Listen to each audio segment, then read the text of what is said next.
Hello everyone, welcome. एक बार फिर से आप सभी का स्वागत है। आज हम जो आपके साथ लेके आए हैं ना, वो थंबनेल में आपने देख चुके हैं। आज जो रिक्रूटमेंट है वो गवर्नमेंट की है। जी हाँ, गवर्नमेंट की रिक्रूटमेंट है, तो क्यों ना इस पे एक शानदार वीडियो आपके साथ साझा किया जाए। आइए देखते हैं। ये जो आपके पास एडवर्टीजमेंट है वो काशी हिंदू विश्वविद्यालय, जिसे हम शॉर्ट में बीएचयू कहते हैं, बीएचयू की तरफ से काफी अच्छी वैकेंसी निकाली गई है। ये वैकेंसी किस लेवल की है, क्या सारी चीजें हैं, ये सारी जानकारी आज के इस वीडियो में हम लोग डिस्कस करने जा रहे हैं। तो प्लीज वीडियो में अंत तक बने रहिए और एक एक चीजों को बारीकी से देखिएगा। राइट, चलिए हम चलते हैं सबसे पहले एडवर्टीजमेंट पे। तो किस पोस्ट के लिए ये वैकेंसी निकाली गई है? तो जो पोस्ट है पोजीशन ऑफ जूनियर क्लर्क, ये क्लर्क के लिए आपके पास ये वैकेंसी निकाली गई है। राइट, ग्रुप सी लेवल की ये वैकेंसी है। आइए जानते हैं हम लोग इसकी इंपॉर्टेंट कुछ डेट्स, क्या क्या हमारे पास इसकी डेट्स हैं जो हमारे लिए इंपॉर्टेंट बनने वाली है। सबसे पहले जो पेमेंट की डेट है वो आपके पास लास्ट डेट ऑफ पेमेंट है 17 तारीख, 17/4 से आपके पास। और ये आपके पास कहां तक, 5 बजे तक ये लिंक ओपन रहेगी। जी हाँ, 17 अप्रैल, काफी समय है लेकिन समय का इंतजार नहीं करना है। आज ही यदि आपको इंफॉर्मेशन मिल गई है तो आज ही फॉर्म भर देना है। Right, last date of submission of download application form along with the enclosure is 22। मतलब जो फॉर्म आप भर रहे हो उसका जो भी पीडीएफ निकलेगा एप्लीकेशन फॉर्म का, उसको भी भेजना अनिवार्य है, जो कि 22 तारीख तक लास्ट डेट है। 22 तारीख के पहले ये फॉर्म आपके बीएचयू ऑफिस पहुंच जाना चाहिए। ये भी इंपॉर्टेंट है। अगला, non refundable application fees of 500 रुपए ये फीस भी ले रहे हैं for the unreserved EWS and OBC category.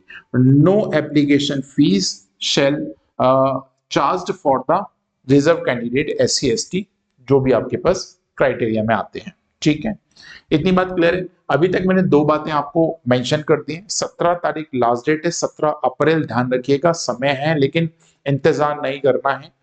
Form भर दीजिए, उससे जो पीडीएफ निकलेगी इसको बंद करके लिफाफे में आपको भेजना भी होगा, आगे एड्रेस भी आपको बताएंगे। चार्ज आपके पास 500 रुपए दे रखा है। चलिए अब हम बात कर लेते हैं पे बैंड की। जी, आपके पास ग्रुप सी लेवल की वैकेंसी है। राइट, पोस्ट कोड आपके पास है, लेवल 2 है। और पे स्केल की बात करें तो 19,900 से लेके 63,200 के बीच में आपकी सैलरी रहने वाली है, अलाउंसेस वगैरह मिलाकर। तो काफी अच्छी आपके पास सैलरी भी आने वाली है और बड़ा फिगर आपके सामने है भी। राइट, आगे चलते हैं। अब ये पोस्ट है जूनियर क्लर्क नाम से, आप सभी को पता है। तो जूनियर क्लर्क की आगे जो क्वालिफिकेशन है वो हम आपको यहाँ पे बता देते हैं। आइए, एसेंशियल क्वालिफिकेशन के लिए हम बात करते हैं तो आपको सबसे important second class graduate with the least 6 month of training in the use of computer office. Right, आपको कंप्यूटर का एक्सपीरियंस होना जरूरी है, ये बात ध्यान रखिएगा। Word processing certified institute of the class second class with the diploma in certificate AICTE recognised university या जगह जो इंस्टीट्यूशन होना चाहिए रिकॉग्नाइज्ड। Right, AICTE। उसके बाद कंप्यूटर टाइपिंग स्किल टेस्ट भी आपके पास होगा। राइट, कंप्यूटर स्किल टेस्ट भी आपके पास होगा। आपकी स्पीड यहाँ पे होना चाहिए, वो कितनी होना चाहिए मैं बता देता हूँ यदि आपकी नहीं है तो। Typing speed of 30 words per minute for the English and 25 word per minute for the Hindi. ये आपके पास टाइपिंग टेस्ट है, required for the quality the computer efficiency test या कंप्यूटर टाइपिंग टेस्ट। तो आपके पास यहाँ पे टेस्ट भी होने वाला है। दो चीजें आपको ध्यान रखना, एसेंशियल क्वालिफिकेशन आपकी होना चाहिए, आप ग्रेजुएट होना चाहिए और किसी भी संस्थान के माध्यम से आपने कंप्यूटर में कोई भी एक्सपीरियंस गेन किया हो। राइट, वो आपके पास अनिवार्य होगा। चलिए आगे चलते हैं। अब चलते हैं हम लोग थोड़ा सा और जानकारी। Weightage of 4% marks for each year of service. हर एक साल के लिए आपके पास मार्क्स दिए जाएंगे, at least 240 days per year for the daily wagers. ये देखो छोटी सी बात, उन्होंने बस इतनी सी बात रखी है कि आपके पास जो जो क्वालिफिकेशन होगी उसके भी मार्क्स आपके पास दे रखे होंगे। ये बात इन्होंने अलग से मेंशन कर रखी है। अब चलते हैं हम लोग हमारे नोटिफिकेशन के अगले हिस्से पे, जो कि आपको दिखाया गया है general guidance, general instruction to the candidate. Instruction क्या है?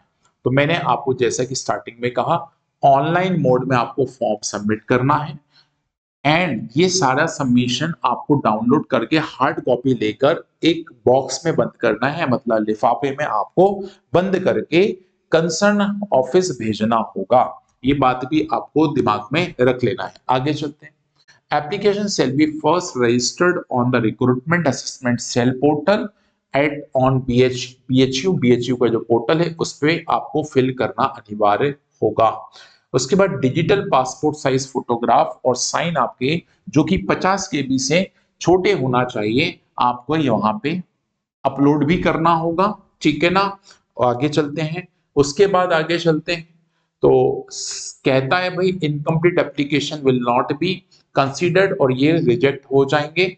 अगला जो इंपॉर्टेंट पॉइंट है वो आपको ध्यान से रखना है। यदि कोई आपको कोई प्रॉब्लम है तो recruitment@bhu.ac.in पर जाकर आप मेल भेज सकते हैं यदि कोई कंफ्यूजन होता है। Please note that no charge can be made after the final submission of the application form. So, before submission, please ensure that all the entries made online for correct. मतलब आपको ध्यान से सुन लेना है कि जितनी भी इंफॉर्मेशन आप भेज रहे हैं वो बिल्कुल करेक्ट होना चाहिए।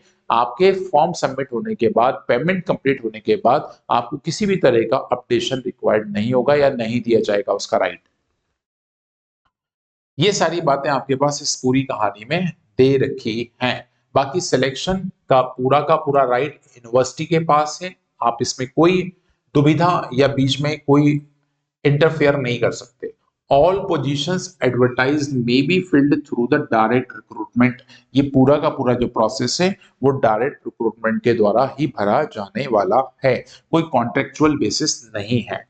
In case of any an evident mistake in the process of selection which may be detected at any stage, ये अपॉइंटमेंट लेटर आपके पास यूनिवर्सिटी से विड्रॉ कर लिया जाएगा। ठीक है, ये बात ध्यान रखिएगा। बाकी और भी कहानियां हैं, बाकी मैं आपको जनरल से एक छोटी सी कहानी बता देता हूं कि आपका एज ग्रुप 18 साल से 30 साल के बीच में यदि आप हैं तो आप इसके लिए फॉर्म भरने के लिए एलिजिबल हैं। और आपकी यदि एज अदर कैटेगरी में बात करें, जो रिजर्व कैटेगरी होती है उसमें मैक्सिमम 35 साल यहाँ पे दे रखी है विंडो SC ST OBC के लिए, ठीक है ना। बाकी डाइवोर्स के लिए अलग है, विडो के लिए अलग है, वो भी 18 से 35 ही दे रखी है, कोई ज्यादा उसमें चेंज नहीं है। ठीक है बच्चों, the eligibility of the candidate determine at least the date submission of application of recruitment at assistant cell Holkar house BHU Varanasi, इतने तारीख तक आपको भेज देना है, 17 से पहले पहले। ये इनका एड्रेस दे रखा है, ठीक है। क्या मेंशन करना है? Eligibility of the candidate will be determined as on at least date of submission of application in the recruitment and assessment cell Holkar house BHU Varanasi, right.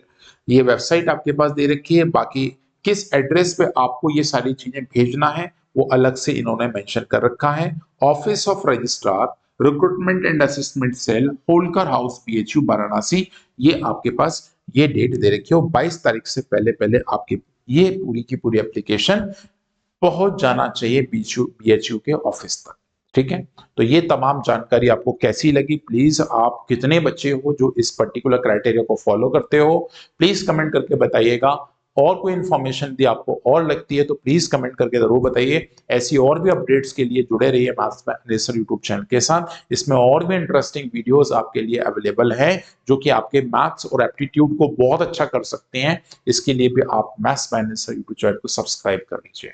मिलते हैं अगले वीडियो में और कोई नई इंटर्नशिप और नई जॉब अलर्ट के साथ। तब तक बने रहिए maths by Anil sir YouTube channel के साथ। Thank you.